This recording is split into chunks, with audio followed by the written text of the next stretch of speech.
Here is something about black holes that should genuinely unsettle you, even if you have heard about black holes your entire life. Every documentary you have ever watched, every diagram you have ever seen, every popular science explanation that ever passed in front of your eyes treats the inside of a black hole as if it were a place. A region. A somewhere. A destination that you could in principle fall into and that has features and properties and a geography of its own. And yet, when you sit down with the actual mathematics of general relativity and you try to ask what happens inside a black hole, the math does something strange. It does not describe a place. It describes the end of place. It describes a region where the very concepts we use to talk about location, about direction, about future and past, begin to come apart in ways that have no analog anywhere else in physics. The inside of a black hole is not, in any sense that ordinary language can capture, a region you visit. It is a region where the structure that makes visiting possible has broken down. And tonight, I want to walk you slowly and carefully through what physics actually says about this. Not the cartoons. Not the diagrams with the funnel-shaped wells. The real, uncomfortable, mathematically honest answer about what happens when something crosses the event horizon and falls toward the singularity at the center. And the answer, when you finally arrive at it, is stranger and quieter and more disturbing than anything science fiction has ever managed to imagine. If you are new here, welcome to Sundown Science. Hit subscribe, pour something warm, and get comfortable, because what we are about to walk through tonight will quietly change how you think about reality itself. Now, settle in and let's ease into this one slowly. A black hole is not a thing in the way that other things in physics are things. A planet is a thing. A star is a thing. A galaxy, an atom, a photon, all of these are things in the sense that they have definite properties. They have locations. They have masses and energies and structures that can be probed and measured and described. A black hole, by contrast, is not exactly an object at all. A black hole is a region of spacetime. It is a place where the geometry has been bent so severely by concentrated mass and energy that nothing, not even light, can escape from inside it once it has crossed a certain boundary. The boundary itself is called the event horizon, and the event horizon is not a physical surface. It is a mathematical surface. It is the surface defined by the condition that any path leading outward from inside it would require traveling faster than the speed of light. Since nothing can travel faster than light, nothing inside the event horizon can ever come back out. The boundary is one way. Once you cross it, the universe outside is, for you, gone forever. And here is what is genuinely strange about this. The event horizon is not a wall. It is not a membrane. It is not a thing you can touch or feel or detect locally. If you were falling into a black hole, particularly a very large one, you would cross the event horizon without noticing anything at all. There would be no sensation. There would be no jolt. There would be no flash of light or sound or any indication that you had just passed a point of no return. The event horizon is, from the inside, completely invisible. The crossing happens in silence. And after the crossing, you are still in the same body, still in the same instant of time, still apparently in a region that looks geometrically similar to what you were in a moment before. But the universe has changed. Or rather, your relationship to the universe has changed. Everything outside the horizon is now causally disconnected from you. No matter what you do, no matter how powerful your engines, no matter how clever your physics, you can never send a signal back out. The horizon, for you, has become an absolute past. Whatever is outside is gone in a way that no other absence in physics is gone. This is the first peculiarity. The event horizon is locally invisible but globally absolute. It is a feature of the geometry that has no local manifestation. You cannot point to it from outside in any precise way, except by tracking the path of light rays and seeing where they fail to escape. You cannot feel it from inside. It is, in the most literal sense, a mathematical abstraction made physically real by the structure of spacetime around a sufficiently concentrated mass. And once you start thinking about black holes as features of spacetime rather than as objects in space, the entire question of what is inside a black hole begins to look different. Because spacetime is not a container. Spacetime is what we are made of. And asking what is inside a region of spacetime is, in some ways, like asking what is inside time itself. Black holes were first predicted not by an experiment but by a calculation. In 1916, just a few months after Albert Einstein published the field equations of general relativity, a German physicist named Karl Schwarzschild, working as an artillery officer on the Russian front during the First World War, found an exact solution to those equations describing the geometry around a non-rotating spherical mass. The solution had a peculiar feature. At a certain distance from the center, called the Schwarzschild radius, the mathematics did something that nobody knew how to interpret. The metric, the rule that defines distance and time intervals in the geometry, blew up. Quantities that should have been finite became infinite. For decades, physicists assumed this was a flaw in the coordinates, an artifact of how the math was being written rather than a feature of physical reality. And it turned out, partially, to be correct. The Schwarzschild radius is not a singularity in the deepest sense. It is the location of the event horizon, and a careful change of coordinates removes the apparent infinity. But what the change of coordinates revealed was even stranger. There was a real singularity, deeper inside, at the center, and that singularity could not be removed by any choice of coordinates. It was a genuine feature of the geometry. A place where the curvature of spacetime itself became infinite. For decades, physicists hoped this singularity was a mathematical artifact, that real physical processes would somehow prevent it from forming. But in the 1960s, Roger Penrose proved a theorem that closed off this hope. Under very general conditions, any sufficiently concentrated mass must collapse to a singularity. The singularity is not optional. It is a generic feature of gravitational collapse. And from that moment, the question of what happens inside a black hole became one of the deepest and most uncomfortable questions in all of physics. Because the singularity, according to general relativity, is a place where the equations themselves break down. It is a region where the theory we are using to describe gravity stops being able to describe anything. And what lies beyond that breakdown is, even now, more than 100 years after Einstein wrote the field equations, genuinely unknown. To understand what happens inside a black hole, you have to understand something about general relativity that almost never makes it into popular explanations. In Einstein's theory, time and space are not separate things. They are aspects of a single four-dimensional structure called spacetime. And the geometry of spacetime is not fixed. It is shaped by the matter and energy distributed throughout it. Massive objects bend the geometry. The bending is what we experience as gravity. Planets orbit stars not because they are being pulled by an invisible force but because they are following the straightest possible paths through curved geometry. The geometry curves around mass, and the curvature is what guides the motion of everything else. Near a black hole, the curvature becomes so severe that the very meaning of space and time begins to twist. Far from the black hole, you can move freely in space, but you can only move forward in time. This is just how the world works. You can choose to walk north or south, east or west, up or down, but you cannot choose to walk into yesterday. Time is, for you, a one-way dimension. Now, here is what happens as you approach a black hole. The curvature increases, and the relationship between the space directions and the time direction begins to tilt. Light cones, the mathematical structures that define which events can causally influence which other events, start leaning toward the black hole.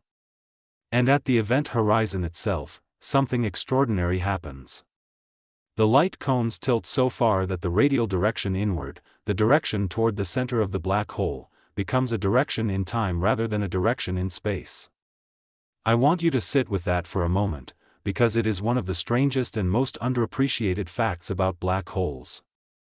Inside the event horizon, the direction toward the center is not a spatial direction. It is a temporal direction. It is the future. Falling toward the singularity is not like falling down a well. It is like falling toward tomorrow. You cannot avoid it any more than you can avoid the next moment. No matter what you do, no matter which way you point your spaceship, no matter how powerful your engines, you will reach the singularity. Because the singularity is in your future. And the future, in the structure of spacetime, is not a place you can decline to visit. It is a thing that arrives. This means that everything inside the event horizon is on a one-way trip to the center. And the trip is not optional. The geometry has become such that all paths through spacetime, all world lines of all objects, point toward the singularity. There is no path that avoids it. There is no maneuver that postpones it. The singularity is a moment in the future for everything inside the horizon, in exactly the same sense that the next minute is a moment in the future for you right now. You will reach it. You cannot do otherwise. This single fact rewrites everything you might have imagined about the inside of a black hole. The inside of a black hole is not a region you can explore. It is a region in which the dimension that used to be space has become time, and the dimension that used to be time has become space. The inside is not a place. It is a process. It is a moving collapse toward a moment that lies in the future of everything within the horizon. And the moment that everything is collapsing toward is the singularity, the place where the curvature of spacetime becomes infinite, where the equations of general relativity stop making sense, where physics as we currently understand it gives up. The implications of this are deeply strange. Once you cross the event horizon, the singularity is not somewhere you can travel toward.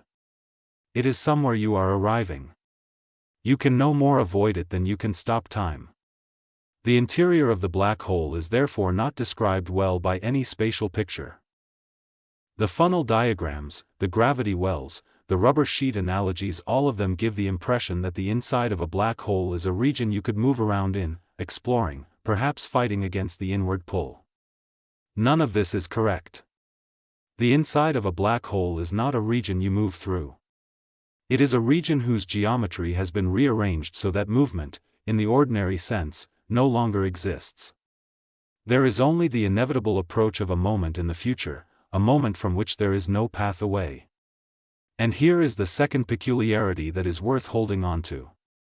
The amount of time you have left, inside a black hole, is not a function of how cleverly you maneuver. It is not a function of how powerful your propulsion is. It is not a function of any choice you can make. It is a function of the size of the black hole. The larger the black hole, the more time you have between crossing the horizon and reaching the singularity. For a stellar mass black hole, a black hole formed from the collapse of a massive star, the time from horizon crossing to singularity is on the order of fractions of a second. For a supermassive black hole, like the one at the center of our galaxy, the time can be hours. For the largest black holes known, the time could be much longer. But however long it is fixed by the geometry. It is your remaining future, written into the shape of spacetime itself. Most of us, when we first imagine falling into a black hole, picture a kind of dramatic tumble. A spaceship pulled inexorably toward a gaping hole. Engines straining. Sparks flying. Stars warping and bending around the rim. There is an aesthetic to this image, and it has been reinforced by countless films and illustrations. But almost none of it is true. The real experience of falling into a black hole, particularly a large one, is far stranger and far quieter than the cartoon version, and the strangeness is in the calmness rather than in any visible drama. Imagine you are in a spaceship approaching a supermassive black hole. The black hole has a mass of perhaps 1,000,000 times the mass of our Sun. It is enormous. From a great distance, you would see the black hole as a region of darkness in the sky, surrounded by the light of stars and gas distorted by the black hole's gravity. The distortion would be strong but not infinite. As you got closer, the distorted region would grow. The light of distant stars would bend around the black hole, producing visual effects called gravitational lensing.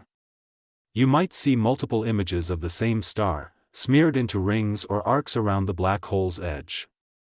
The view would be unlike anything you had ever seen, but it would not feel violent. The ship would not be straining against any force. Once you were in free fall toward the black hole, you would be weightless, in the same way that astronauts in orbit around Earth are weightless. You would feel no pull. You would feel no acceleration. You would feel only the silent steady approach of the dark region in your forward view. As you passed through the event horizon, you would notice nothing. There would be no flash, no jolt, no transition that you could detect locally. You would simply continue falling. The horizon, as we discussed, is a global feature of the geometry, not a local one. From the inside, the moment of crossing is invisible. You would not know you had crossed unless you were monitoring the geometry from outside, and from outside, the calculation would tell you that the crossing had occurred. From inside, your experience would be unchanged. After crossing the horizon, you would still be in free fall. The walls of your spaceship would still be intact. The light from the panel in front of you would still be reaching your eyes. The clock on the wall would still appear to tick at its normal rate. From your local perspective, everything would feel ordinary. But the universe outside you would now be unreachable. No signal you sent would ever escape. No light from your ship would ever reach the outside again. You would be inside, and inside is a place you cannot leave. Now, here is where the strangeness really begins. As you continued to fall, the singularity at the center of the black hole would be approaching you. Or rather, since the singularity is in your future rather than in your space, it would be arriving. The amount of time remaining before you reached it would be steadily decreasing. For a supermassive black hole, you might have a few hours of subjective time between the horizon crossing and the singularity. During those hours, the geometry around you would be continuously changing, although in ways you might not directly perceive. Tidal forces, the differential gravitational pull on different parts of your body, would slowly grow. For a very large black hole, the tidal forces near the horizon would be small. You would feel nothing unusual. But as you approached the singularity, the tidal forces would grow without bound, and at some point they would become significant enough to begin tearing apart the matter you were made of. The process of being torn apart by tidal forces near a singularity has a name. It is called spaghettification. The name is whimsical, but the physics is severe. The differential gravitational pull on different parts of your body would become so extreme that your body would be stretched in the radial direction and compressed in the perpendicular directions, drawn out into a long thin shape, and eventually torn apart at the molecular and atomic levels. By the time you reached the singularity, you would no longer be a coherent body. You would be a stream of dissociated particles, accelerating along your world line toward the moment that ends everything. But here is what I find genuinely unsettling about this picture. Even at the moment of spaghettification, even as your body was being torn apart by tidal forces, you would still not feel that you were falling in any conventional sense. You would not feel a force pulling you toward the singularity. The reason is that gravity, in general relativity, is not a force. Gravity is the curvature of spacetime. You are not being pulled toward the singularity. You are following the straightest path through curved geometry, and the straightest path leads to the singularity because that is where the geometry is taking you. You feel no force because you are not being acted upon by any force. You are simply moving through a region of spacetime whose structure ensures your eventual arrival at the singularity, no matter what you do. This means the experience of falling into a black hole is, in a real sense, not the experience of falling. It is the experience of being inside a geometry that is bringing you to a particular endpoint. You are not falling. You are arriving. The distinction is subtle but it matters. Falling implies a force that is pulling you against your will. Arriving is what happens when you follow the geometry that you are part of. Inside a black hole, the geometry is shaped such that arrival at the singularity is the only possibility. You are not being moved by anything. You are simply where the geometry says you must be at each moment of your remaining future. Now we come to the part of the black hole that is the most genuinely uncomfortable for physicists to discuss. The singularity. The place at the center of a black hole where, according to general relativity, the curvature of spacetime becomes infinite, where matter is compressed to infinite density, where all the equations we use to describe the universe lose their meaning. The singularity is not a place. It is a moment in the future of everything that has fallen in, and it is a moment at which the physics we have stops working. Let me be very precise about what this means. In ordinary physics, even in extreme situations, we have equations that describe what is happening.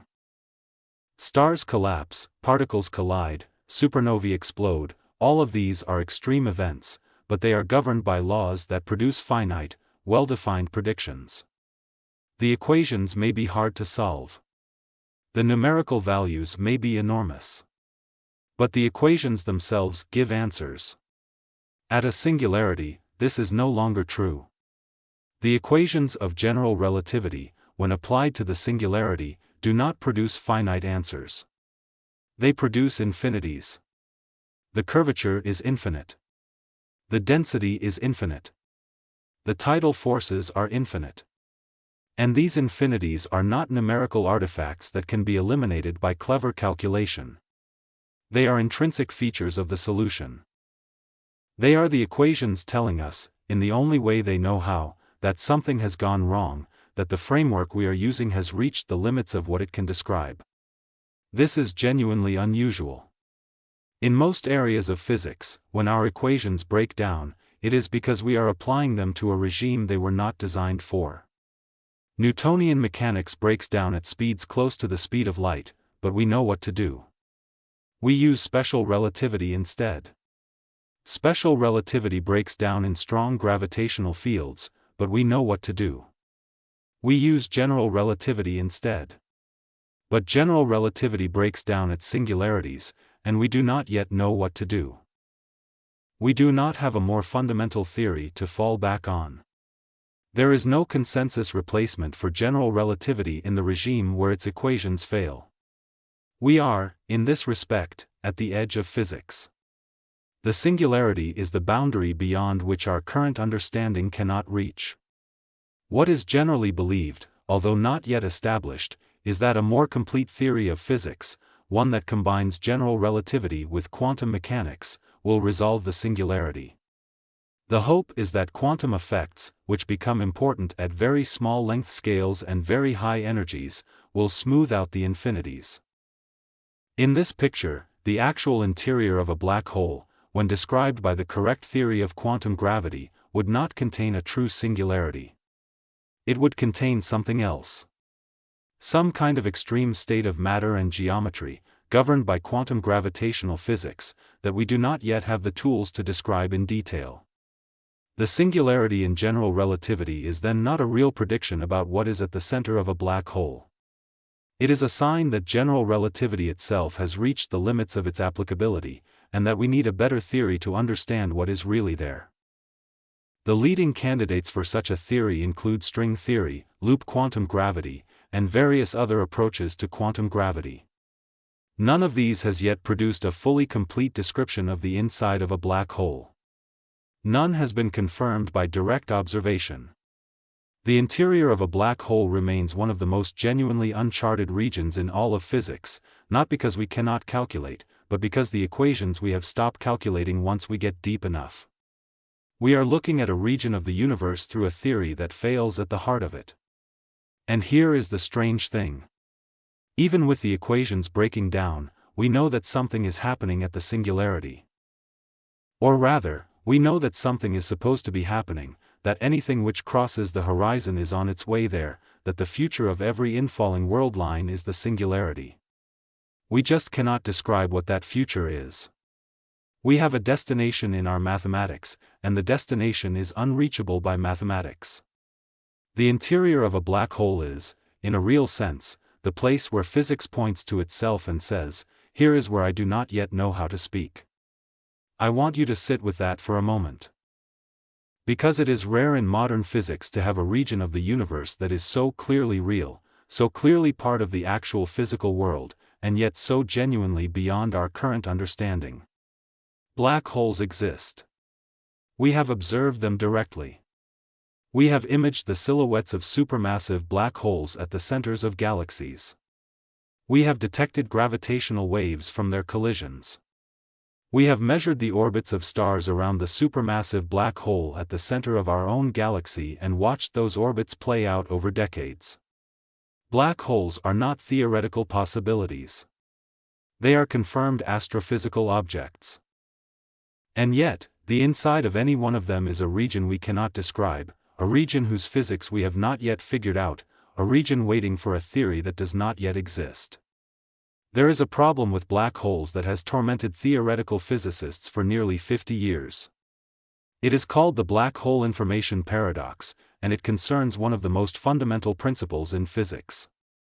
Information, in the technical physical sense, is supposed to be conserved. The total information content of the universe, encoded in the quantum states of all its particles, is supposed to remain constant over time. Quantum mechanics, in its standard formulation, requires this. The mathematical structure of the theory, called unitarity, demands that information be preserved.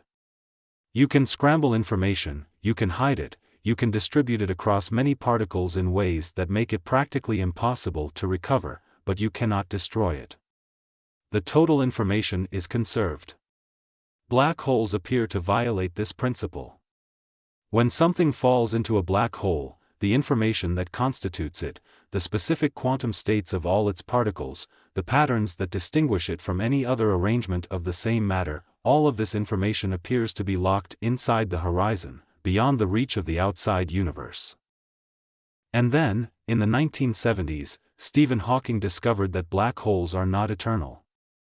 They emit a slow trickle of thermal radiation, now called Hawking radiation, that gradually drains energy from the black hole. Over enormous time scales, the black hole shrinks. Eventually, it would evaporate completely. And here is the problem. The Hawking radiation, in the original calculation, is purely thermal. It carries no information about what fell in. It is the same regardless of whether the black hole was formed from collapsing stars or from stacks of encyclopedias. So when the black hole evaporates entirely, the information that had been inside seems to be gone. Permanently lost. Erased from the universe. This contradicts unitarity. It contradicts the foundational principle of quantum mechanics. Either black holes do violate this principle, in which case quantum mechanics needs to be modified at a deep level, or the information is somehow preserved in a way we have not yet figured out. The fight over which of these is true has been one of the most important debates in theoretical physics for the past half-century. Hawking himself initially argued that information is genuinely lost, that black holes destroy information, that quantum mechanics must be revised. Other physicists, particularly Leonard Susskind and Gerard T. Hooft, argued the opposite. They believed information cannot be lost, that unitarity must hold, and that there must be some mechanism by which the information escapes from the black hole and is encoded in the Hawking radiation. The dispute lasted decades. It was technically brutal. It drew in some of the greatest minds of theoretical physics. And in 2004, Hawking himself conceded. In a famous lecture, he announced that he had changed his position. Information, he now believed, was preserved. The mechanism was not yet fully understood, but the principle was clear. The universe does not destroy information, even inside a black hole. The Hawking radiation, on careful analysis, must contain the information that fell in, encoded in subtle correlations that the original calculation had missed. The resolution of this paradox is still being worked out in detail, but the leading picture involves something called the holographic principle. The idea, developed by Susskind, T. Hooft, and Juan Meldacena, is that the information content of a region of spacetime is not stored in the volume of that region but on its boundary. A black hole, in this picture, has all of its information encoded on the surface area of its event horizon, not in the volume inside. As the black hole evaporates, the information stored on the horizon is gradually transferred to the outgoing Hawking radiation. By the time the black hole has fully evaporated, all the information has come out, encoded in the radiation in a form that is in principle recoverable, even if in practice it would be impossibly scrambled. What this means for the question of what happens inside a black hole is profound. If the holographic principle is correct, then the inside of a black hole, in some deep sense, may not contain the information that fell in. The inside may be, from the perspective of information, empty.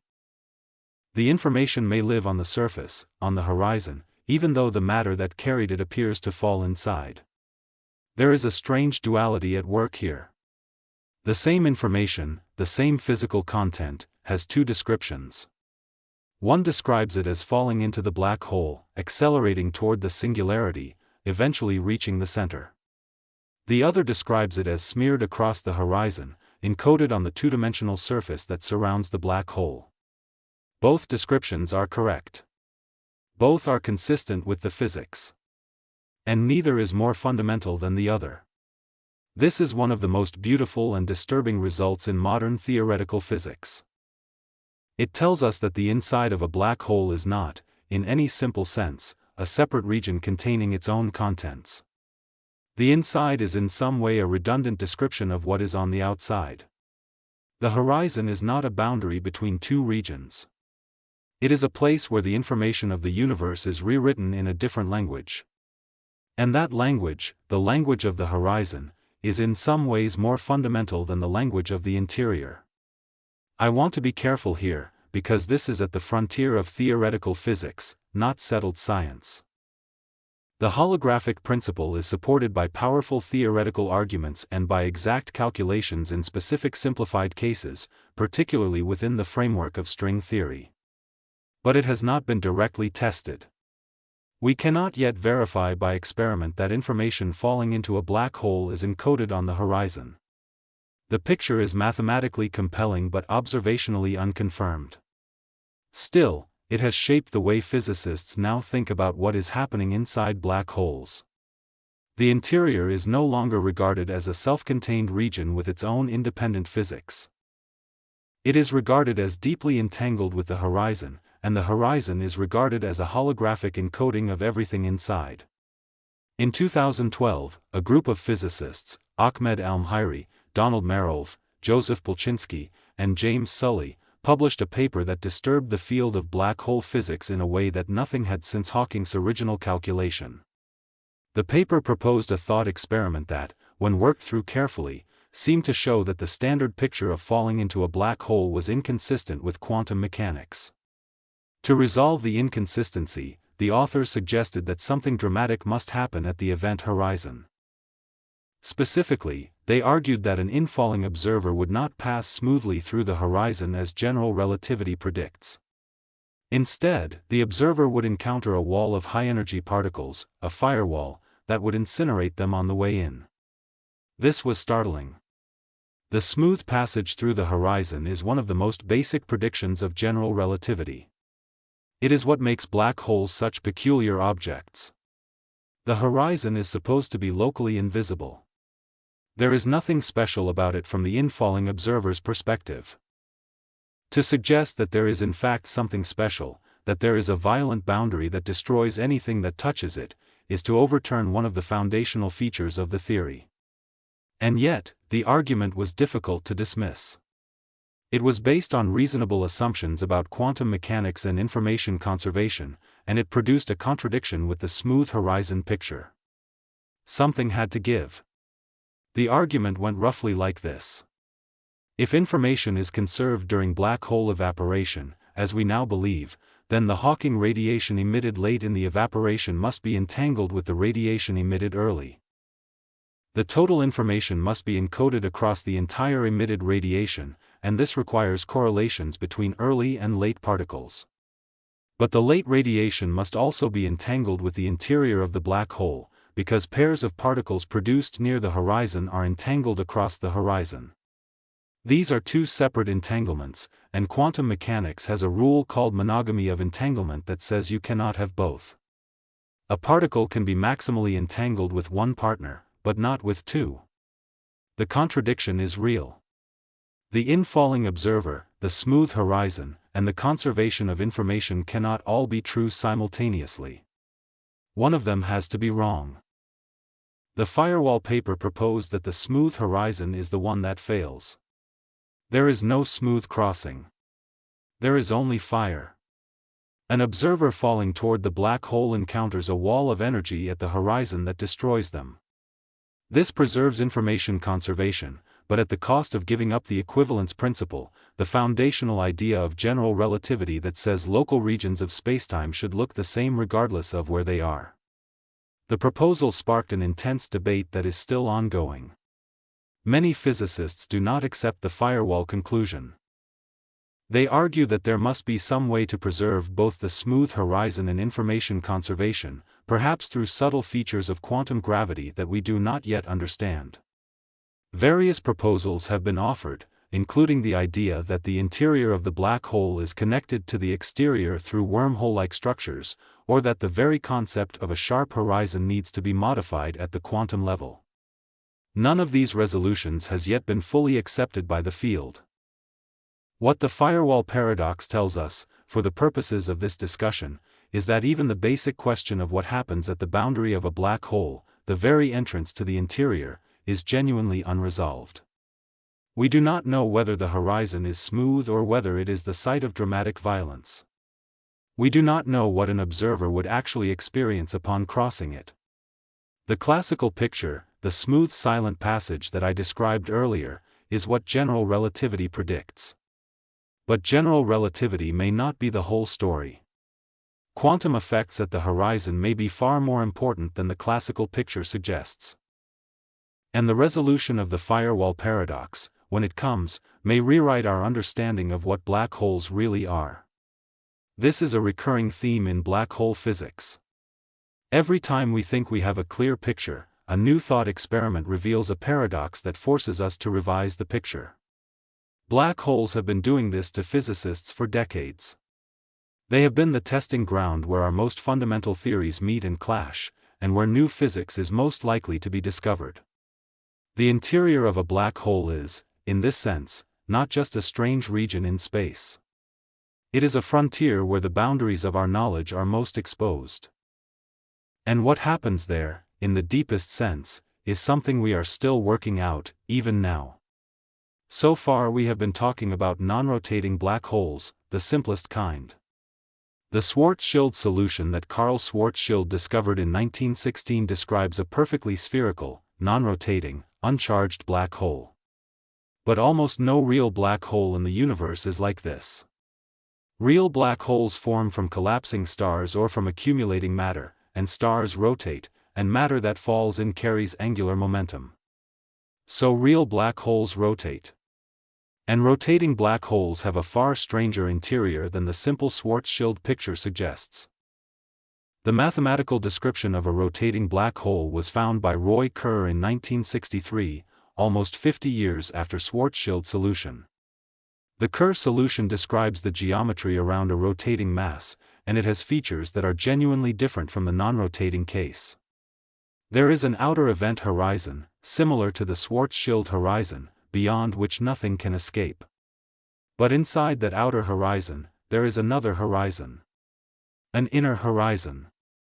And inside the inner horizon, the geometry becomes strange in ways that go far beyond what happens in a non-rotating black hole. The region between the two horizons is much like the interior of a Schwarzschild black hole. The radial direction is timelike, the singularity is in the future, everything must fall inward. But once you cross the inner horizon, the geometry changes again. The radial direction becomes space-like again. The singularity is no longer in your inevitable future. You could in principle, according to the equations, navigate through this region. You could even avoid the singularity entirely, since the singularity in a rotating black hole is not a point but a ring, and you can pass alongside it without hitting it. If the equations are taken at face value, beyond the inner horizon, things become genuinely bizarre. The Kerr solution mathematically allows for paths that loop around the ring's singularity and emerge in regions that look like other universes, or other parts of our own universe at different times. The mathematics describes what some physicists have called other regions, which would be reached by passing through the rotating black hole. Whether these other regions are physically real or merely mathematical artifacts of the idealized solution is genuinely unclear. The Kerr solution assumes a perfectly stationary, eternal black hole with no infalling matter and no perturbations. Real rotating black holes are not like this. They have matter falling into them, they emit Hawking radiation, they interact with their environments. And it is widely believed that these realistic effects make the inner horizon unstable. Small perturbations grow exponentially as they approach the inner horizon, and the resulting buildup of energy density may transform the inner horizon into a true singularity, cutting off the bizarre regions before they can be reached. This is called the mass inflation instability, and it was first studied in detail by Werner Israel and Eric Poisson in the early 1990s. Their analysis suggested that the inner horizon of a realistic rotating black hole is not the gateway to other universes that the idealized Kerr solution implies. It is instead the location of a different kind of singularity, a more complicated structure that destroys anything that approaches it. The traversable interior of the idealized Kerr solution is an artifact of unrealistic assumptions, in this view, and the real interior of a rotating black hole is just as inhospitable as that of a non-rotating one, perhaps more so. But this analysis is itself based on classical physics. What quantum gravity does to the inner horizon, and to the structure beyond it, is unknown. The mathematical structure of the Kerr solution, with its hints of other universes accessible through the heart of a rotating black hole, remains tantalizing. It is one of the reasons that black holes have captured the imagination of theoretical physicists and science fiction writers alike. Even if the realistic interior is dominated by the mass inflation instability, the question of what kinds of geometries are mathematically possible, and what quantum gravity does to those geometries, remains genuinely open. What I want you to take from this section is that the inside of a realistic rotating black hole is, if anything, more mysterious than the inside of a non-rotating one. There are at least two distinct horizons. There is an unstable inner horizon that may be a kind of singularity in its own right. And there is the central singularity, which is no longer a point but a ring. The geometry inside is not a simple inward fall toward a point. It is a layered structure with multiple regions, multiple kinds of physics dominating in each, and a far more complex topology than the cartoon picture suggests. Real black holes are rotating. Almost all of them are. And what we have just described is what a typical black hole's interior actually looks like, according to our best current understanding of general relativity. The Kerr solution, as I just described, contains mathematical structures that look like passages through the black hole to other regions. These passages are sometimes called wormholes, although the term is used loosely in popular discussions and more carefully in technical ones.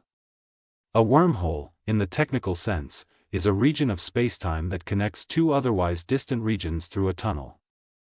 The Schwarzschild solution, when extended mathematically, also contains a wormhole, called the Einstein-Rosen bridge, that connects the inside of a black hole to the inside of a white hole, where a white hole is a kind of time-reversed black hole that nothing can fall into and from which everything must emerge.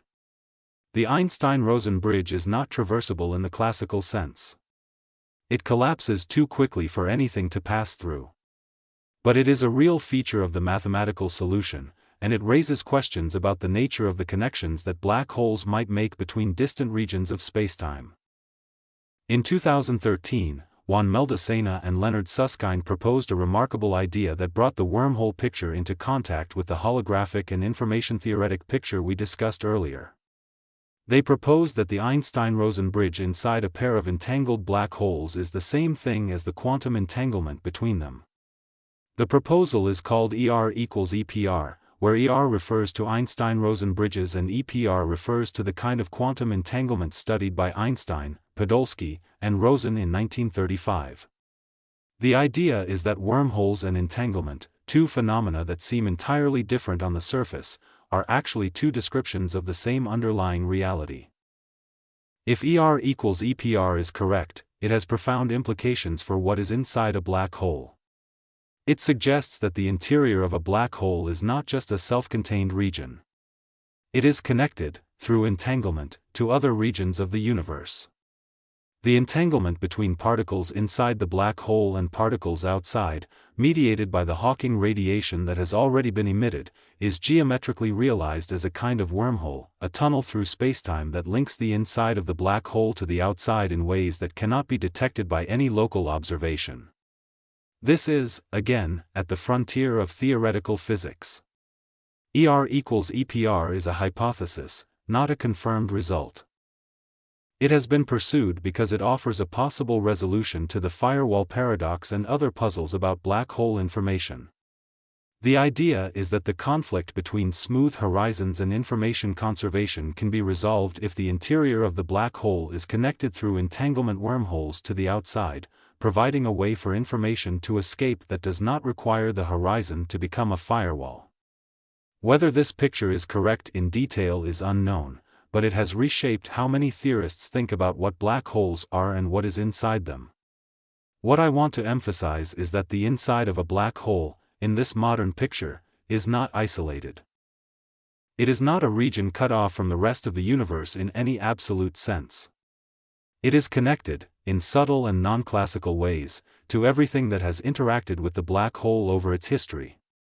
The information that has fallen in is woven into the fabric of spacetime in ways that link the interior to the exterior through entanglement structures that do not look like ordinary connections.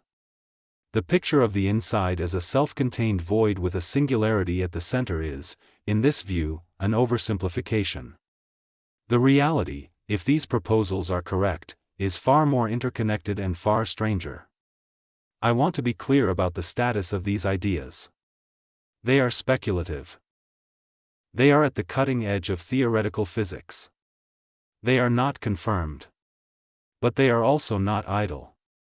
They are the result of decades of careful analysis by some of the most rigorous theoretical physicists in the world, attempting to reconcile general relativity with quantum mechanics in the most extreme conditions our universe contains. The fact that they suggest the inside of a black hole is connected through entanglement to the outside, that wormholes and entanglement may be the same thing, that the interior may not be a separate region at all, tells us something important.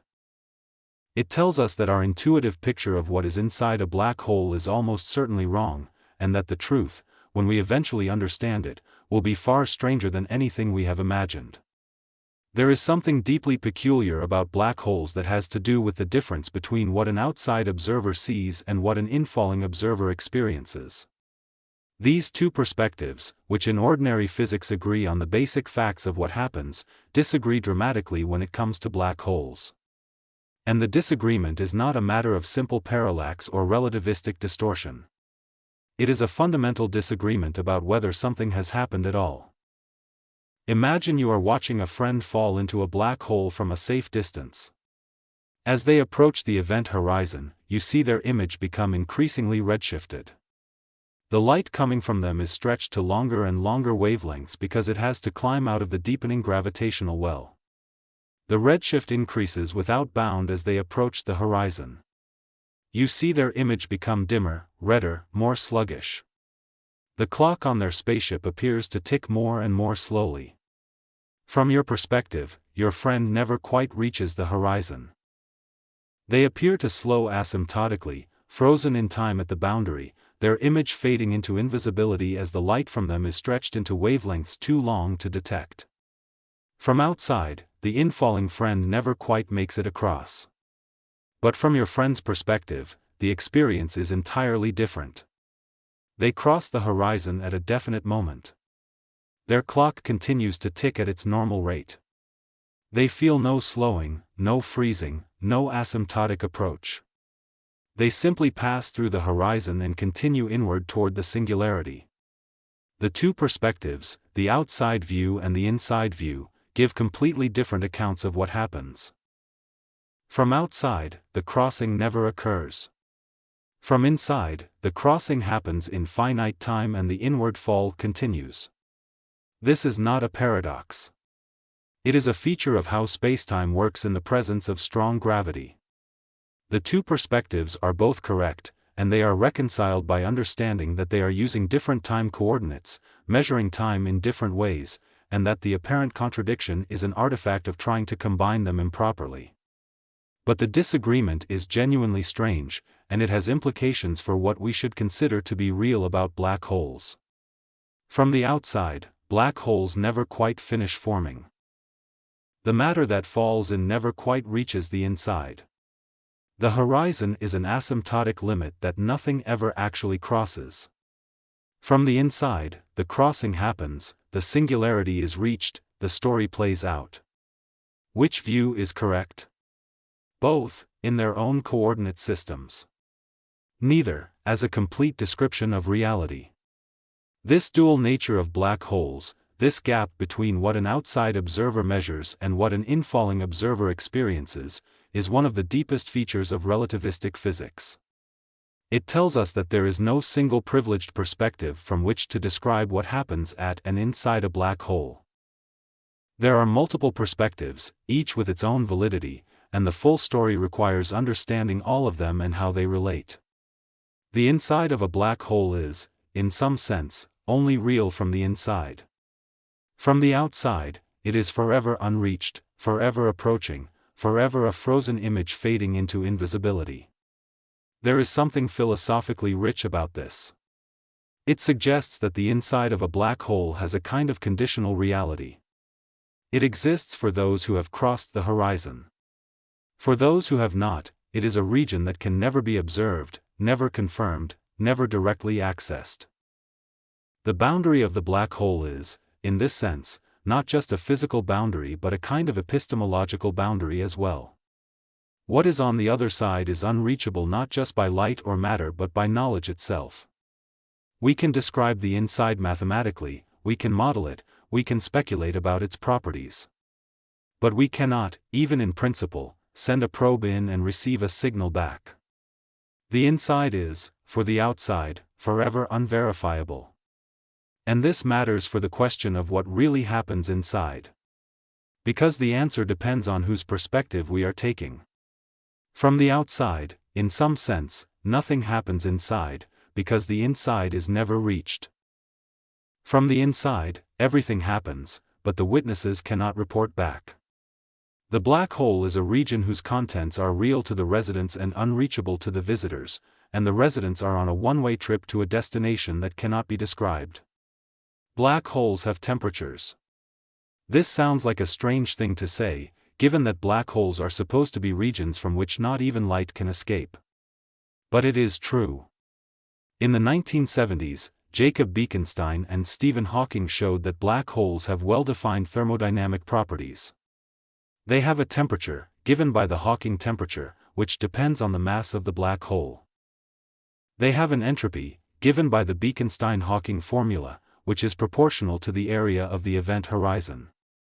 They obey the laws of thermodynamics, with their own black hole versions of the first, second, and third laws. The fact that black holes have entropy is one of the most important facts in modern physics.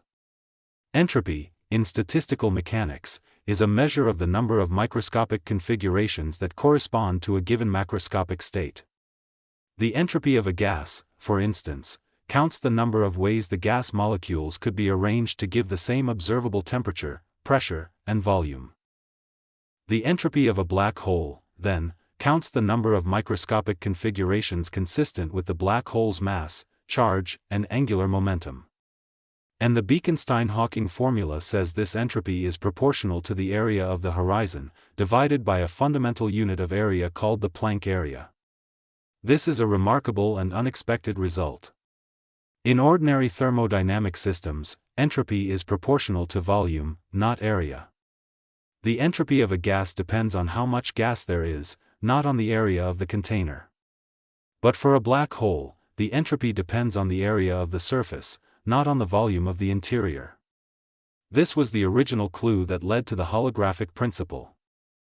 The information content of a black hole, as measured by its entropy, is encoded on its surface, not in its volume. The interior, in this sense, contains no more information than the surface does. The two are equivalent. The surface knows everything that is inside. I want to pause on this, because it is one of the most genuinely strange facts in all of physics. The interior of a black hole, which we have been treating as a vast region with its own geometry and contents and singularity, has the same information content as a two-dimensional surface, the horizon. There is no extra information inside that is not already on the boundary. Whatever is inside, whatever has fallen in, whatever quantum states are present, all of it can be reconstructed from data on the horizon. The interior is, in this informational sense, redundant. It is a different way of representing the same content that lives on the surface. This insight has been generalized into the holographic principle, which suggests that the same kind of relationship holds for any region of spacetime, not just black holes. The information content of any region is bounded by the area of its boundary, not by its volume. The universe, in this picture, is in some deep sense two-dimensional, with the three-dimensional appearance being a kind of projection of fundamentally surface-based information. Whether this is literally true, or whether it is a useful technical fact about quantum gravity, is still being debated. But the fact that black holes show this relationship explicitly, with mass and area and entropy all related in precise ways, is taken as strong evidence that something deep is going on. The inside of a black hole, in the holographic view, is not a separate region with its own contents. It is a redescription of what is on the horizon, written in a different language. What this means for our question is profound. If the inside of a black hole is informationally equivalent to its surface, then asking what is inside is in some sense asking the wrong question. There is nothing inside that is not already on the surface. The interior is, in a deep sense, an artifact of how we describe the geometry rather than an independent region with its own physics. The inside is the outside, reformulated. The horizon contains everything. The interior, from this perspective, is a derived structure, not a fundamental one. Whether this is the final word on the matter is unclear. The holographic principle is supported by powerful theoretical arguments and exact calculations in certain idealized settings, but it has not been directly tested in the kind of black holes we observe in the universe. And its full implications for what is happening inside a real, astrophysical black hole are still being worked out. But the idea has fundamentally changed how physicists think about black hole interiors, and it suggests that the question of what is inside may have a stranger answer than anyone imagined. The inside may be, in some sense, illusory. It may be a useful descriptive frame that, on close examination, dissolves into something more fundamental. There is a tradition, going back almost as far as the discovery of black hole solutions, of imagining that black holes might be gateways to other places. Other universes. Other times. Other regions of our own universe that are otherwise inaccessible. The mathematics of certain black hole solutions, particularly the Kerr solution for rotating black holes and the maximally extended Schwarzschild solution, contain features that look like such gateways. The Einstein-Rosen bridge in the Schwarzschild solution connects to a separate region that is mathematically equivalent to another universe. The Kerr solution contains paths through the rotating black hole that emerge in regions that look like new asymptotic infinities. These are real features of the equations, not fanciful interpretations. But, as I mentioned earlier, these features are largely artifacts of idealized assumptions. Real black holes are not eternal, are not perfectly stationary, and are subject to perturbations and instabilities that destroy the structure of the gateway-like regions. The mass inflation instability turns the inner horizon of a rotating black hole into something like a singularity, cutting off the supposedly traversable interior. The Einstein-Rosen bridge collapses too quickly for anything to pass through it. The mathematical gateways do not, in any realistic scenario, function as gateways. They are mathematical possibilities that the physics of real black holes does not realize. So black holes, in the realistic picture, are not gateways. They are boundaries. They are places where geometry directs everything inward, where there is no escape, where the future of every infalling world line is the singularity. The romance of the wormhole is, in this view, a romance of unrealistic assumptions. Real black holes are not portals. They are pits. They are one-way regions whose interior is dominated by relentless inward motion and whose final destination is a place where physics breaks down. But I want to leave room for the genuine uncertainty here. Because the realistic picture, while strongly supported by classical analyses, may not survive the inclusion of quantum gravity. We do not yet have a complete theory of quantum gravity. We do not know how quantum effects modify the interior of a black hole at its deepest levels. And there are speculative ideas, including some versions of ER equals EPR and various proposals about non-local entanglement structures, that suggest the inside of a black hole may have connections to the outside that are far more subtle than the classical picture admits. The fact that information appears to escape from black holes through Hawking radiation, encoded in subtle correlations, is itself a hint that the interior is not as isolated as classical relativity suggests. Something is leaking out. Something is connecting the inside to the outside in ways we do not fully understand. So perhaps the true picture lies between the romantic gateway and the bleak pit. Perhaps black holes are not portals to other universes in any literal sense, but they are also not entirely isolated regions with their own self-contained physics. Perhaps they are connected to the rest of the universe through entanglement, through holographic encoding on the horizon, through quantum gravitational effects we have not yet figured out. Perhaps the inside of a black hole is in some sense distributed across the surface and across the universe in a way that has no good classical analog. The classical picture of a region containing matter falling toward a singularity may turn out to be a useful approximation, but not the deepest truth.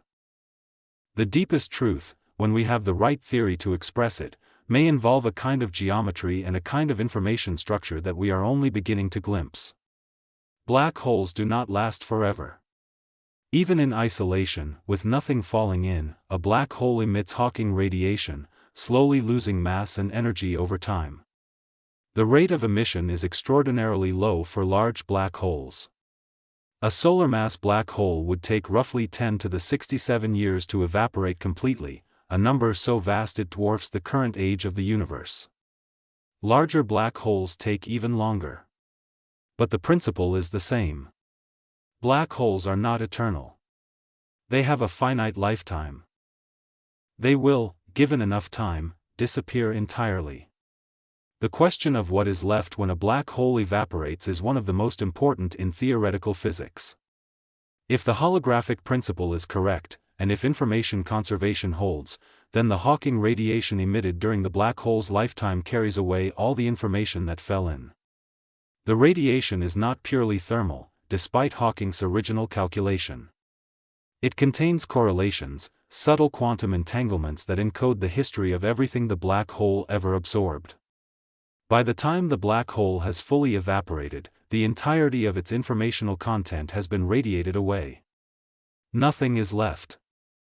The black hole is gone, the singularity is gone, the interior is gone, and the information has been reabsorbed into the universe in the form of an outgoing flux of radiation.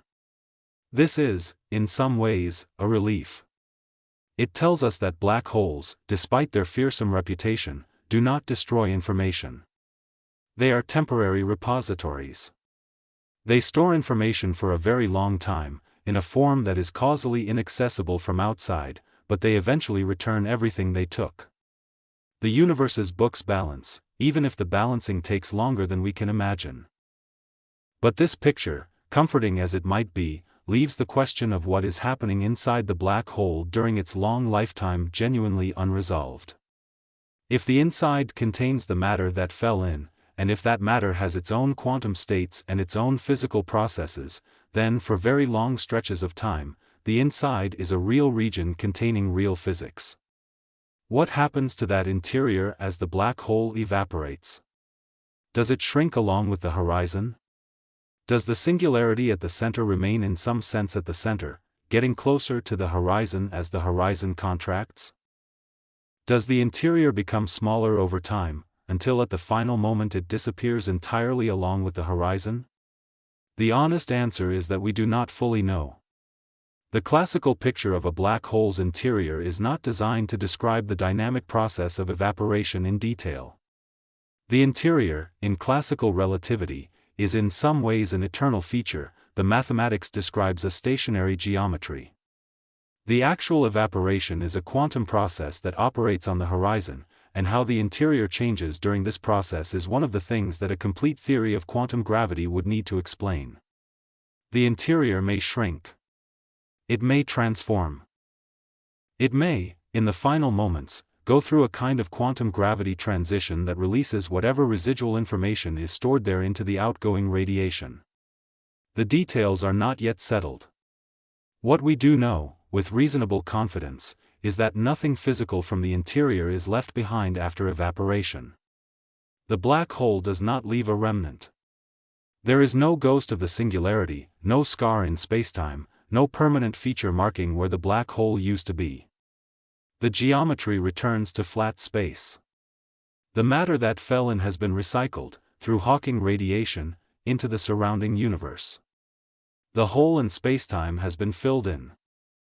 The whole episode, after enough time, leaves no trace except in the entangled correlations of the radiation that has spread out across the universe. This means that the inside of a black hole, however real it was while the black hole existed, is not a permanent feature of the universe. It is a temporary region. It comes into existence when the black hole forms, persists for the lifetime of the black hole, and disappears when the black hole evaporates. The whole drama of the interior, the falling matter, the singularity, the strange geometry, all of it is bounded in time. It is finite. The black hole is a phase in the history of the matter that became it, not an eternal structure. After everything we have walked through, it would be honest to take stock of how much remains unknown. The inside of a black hole is, more than almost any other region of physics, a frontier rather than a settled territory. Many of the questions we would most like to answer are still open. We do not know, with certainty, what happens at the singularity. We have classical equations that predict infinite curvature, but those equations break down, and we do not have a confirmed theory that takes over. We do not know whether the singularity is a real feature of nature or whether quantum gravity replaces it with something finite and well-defined. We do not know whether the event horizon is smooth, as classical relativity predicts, or whether it is the site of dramatic quantum effects like the firewalls proposed in 2012.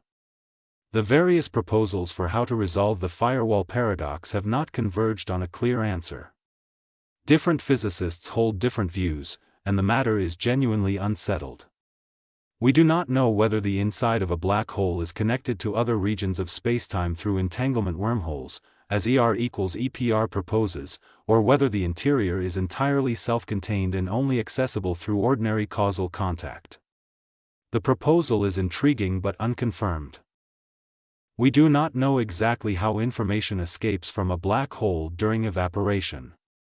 We have strong arguments that it does escape, encoded in the Hawking radiation, but the precise mechanism, the way the information is gradually transferred from the interior to the outgoing radiation, is still being worked out.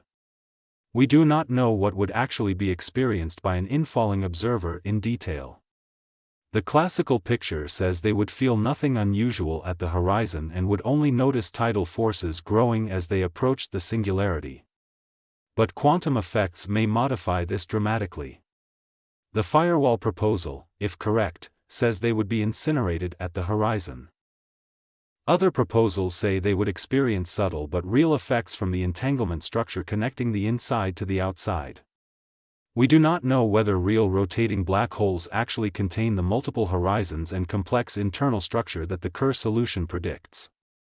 The mass inflation instability suggests that the inner horizon is unstable, but the full quantum gravitational treatment of the interior of a rotating black hole has not been completed.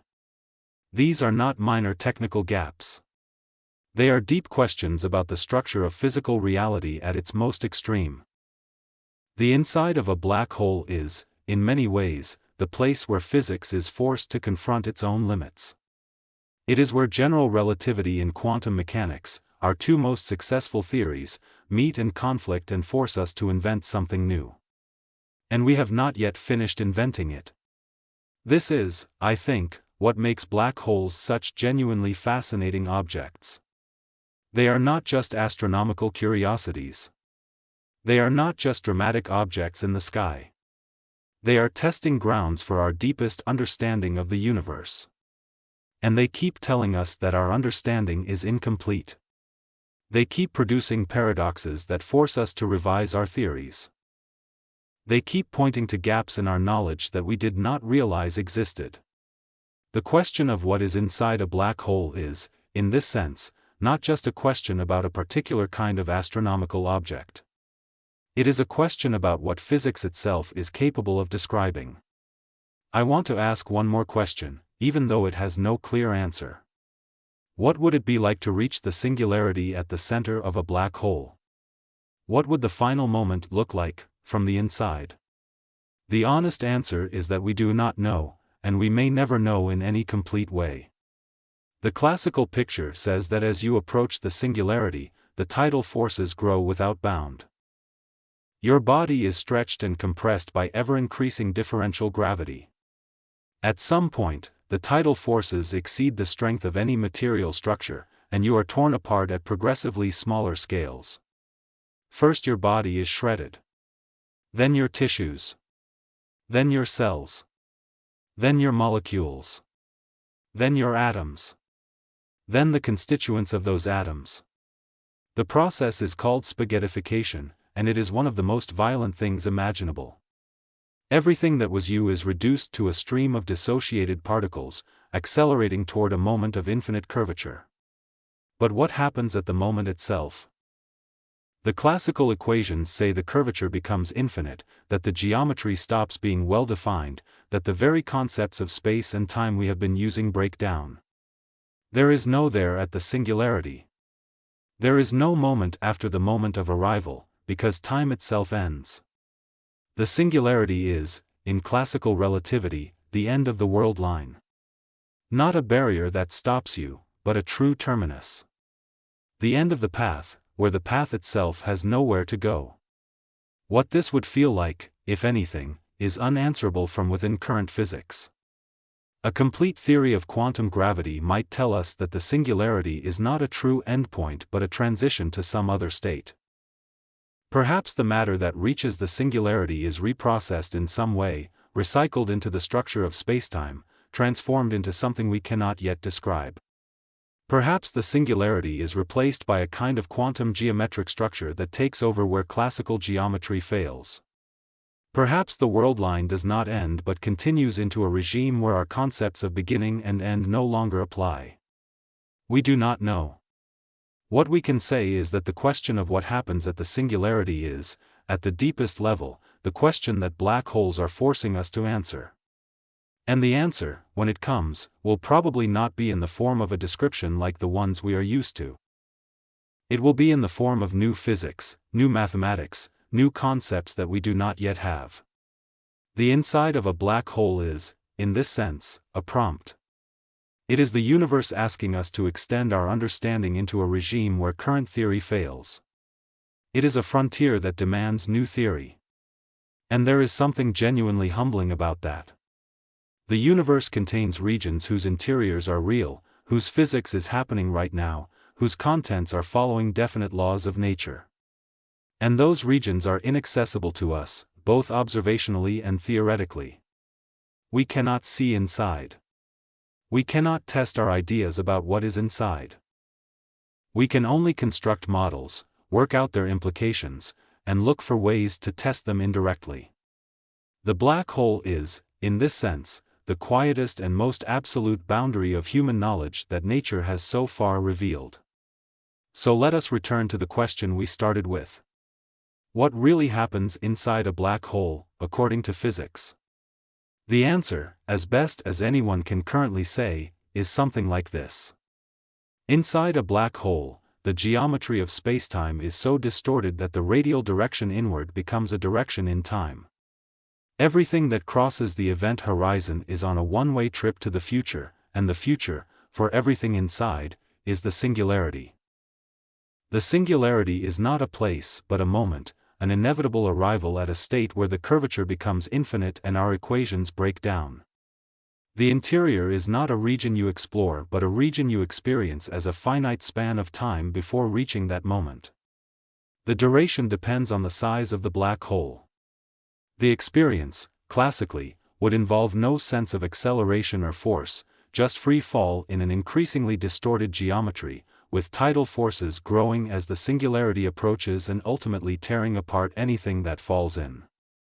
But this classical picture is incomplete. It tells us only what general relativity says.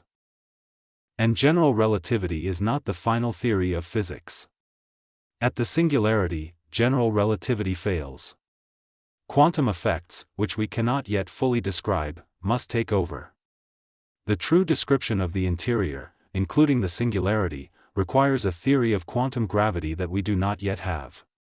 What that theory will say is genuinely unknown.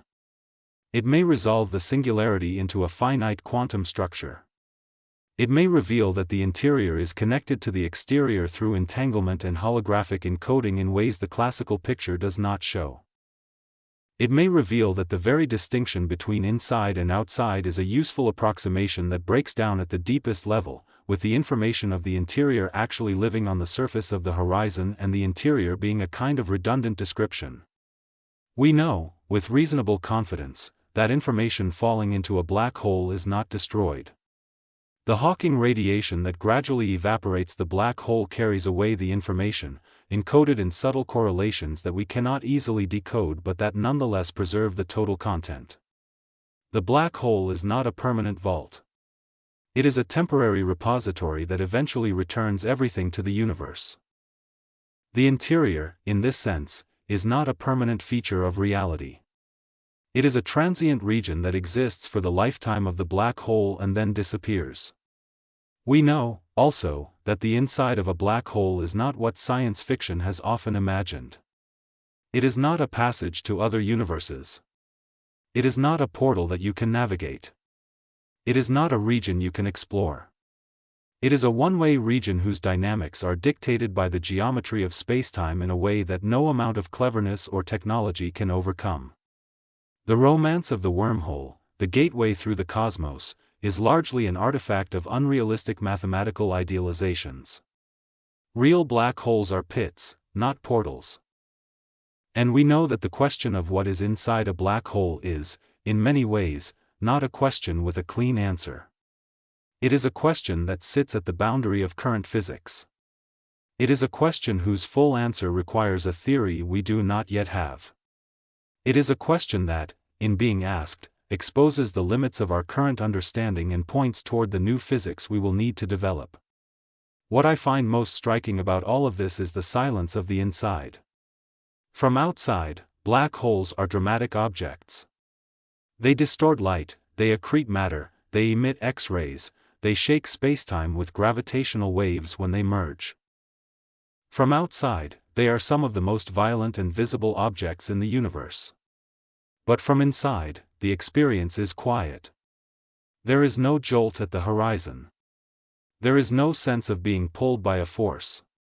There is just the slow dissolving of the geometry around you as the singularity approaches, the ordinary feeling of free fall continuing, the slowly growing tidal forces that eventually become catastrophic but that do not, at first, register as anything dramatic. The inside of a black hole is one of the strangest and most isolated regions in the universe, and it experiences its own ending in something like peace. When you next look up at the night sky and think about the supermassive black hole at the center of our galaxy, the one called Sagittarius A star, with a mass of roughly 4 million suns and a radius of about 12 million kilometers, I want you to think about what is happening inside it right now. Material is falling in from the surrounding stars and gas. Some of that material has crossed the horizon. From its perspective, time is still passing, the inward fall is continuing, the singularity is in its near future. The matter that fell in 5 minutes ago, from its own clock, is on its way to a state we cannot describe. The material that fell in 5 years ago, from the perspective of an outside observer, is still falling, in some sense, never quite reaching the horizon.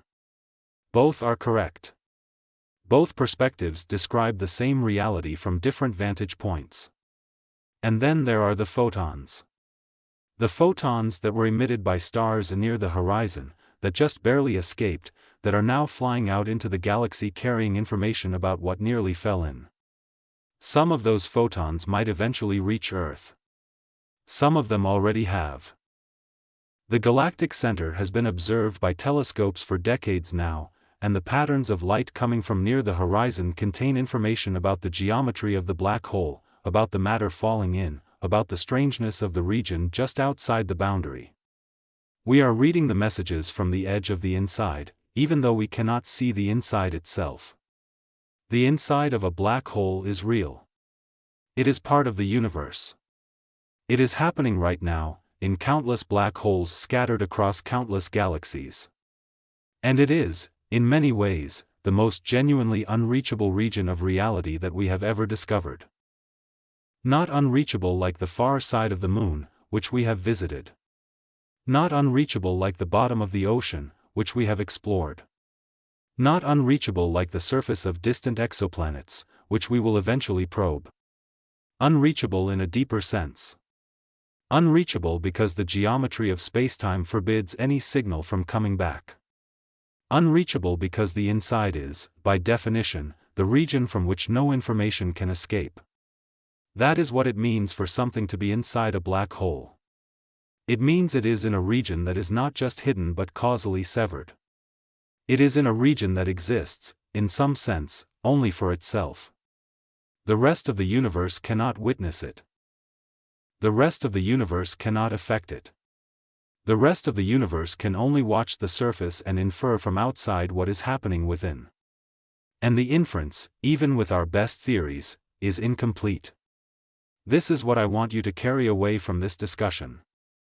The inside of a black hole is real. It is happening. It is governed by physics, even if the physics is not yet fully understood. And it is, perhaps more than any other region of nature, a place where our knowledge runs out. Not because we have not tried, but because the universe has placed a boundary there. A boundary that is not just spatial but causal, not just physical but epistemological. The inside of a black hole is the place where the universe keeps a secret, and the secret is one we are still trying to learn how to read. When you finally turn off this video and step outside and look up at the sky, and think about all the black holes scattered across the galaxies, and the supermassive ones at the centers of those galaxies, and the smaller ones formed from collapsed stars throughout cosmic history, I want you to remember something. Each one of them has an inside. Each one of them is hosting, right now, a process of inward collapse toward a singularity. Each one of them is experiencing, in its own causally isolated way, the end of geometry as we understand it. And each one of them is doing this quietly, invisibly, behind a horizon that lets nothing out and reveals nothing of what it contains. The universe, in containing these objects, is hiding something from itself. It is keeping regions of its own structure causally inaccessible to the rest of itself. And we, as observers in the universe, are looking at those hidden regions from the outside, knowing they are real, knowing something is happening inside them, knowing we cannot directly verify what. The inside of a black hole is, in this sense, the universe's quietest place. And the question of what really happens there is one we will probably be asking for a long time, perhaps for as long as physics exists as a discipline. That is the answer to the question we started with.